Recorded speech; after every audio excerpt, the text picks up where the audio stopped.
In this video, we're going to be talking about the brand new custom instruments that we've just released for Forte Import and how you can use them to further personalize and streamline your mix prep workflow.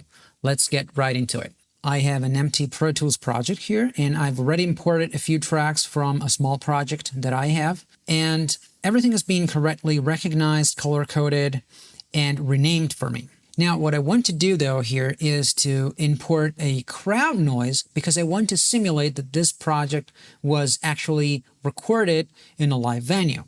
So the minute I do this, the model is intelligent enough to tell me, this sounds to me like a sound effect, which of course is, but I want to keep this separate from the generic sound effects that I have in my template.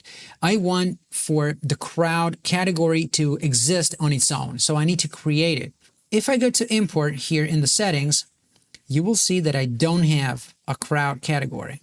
So I need to create one. I'll call it crowd, and I'm going to give this a purple color to reflect what I have here in my template. I'll like it purple. And as you can see here, I have no instruments associated with this category. So I need to create an instrument. And this is where things are new. You now have two different tabs here, a default tab and a custom instruments tab. I like to think of instruments as anything that is or makes a sound.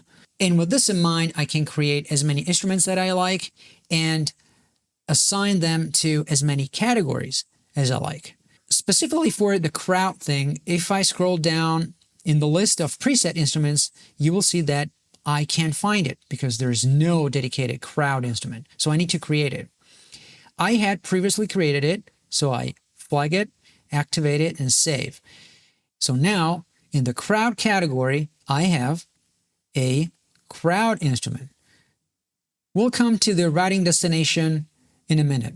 So if I hit confirm, now there's two things I can do to update the mix prep layout here in Forte Import.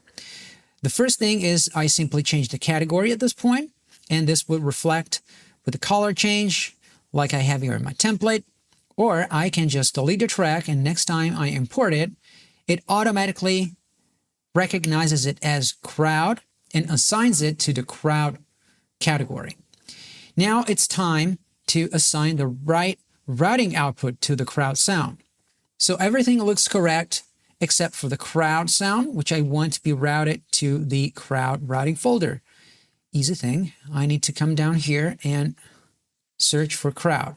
The reason why Forte is able to find the crowd routing folder is because it is able to read my template, as I've been mentioning in other videos as well. And it's easy for Forte to say, okay, this is how your layout is structured. Very well. I'll send all the crowd sounds and all the crowd instruments that you will from now on assign to your crowd category to the crowd routing folder. So at this point, I need to just click import. And what Forte is going to do is going to import my tracks and route them accordingly to the right routing folders.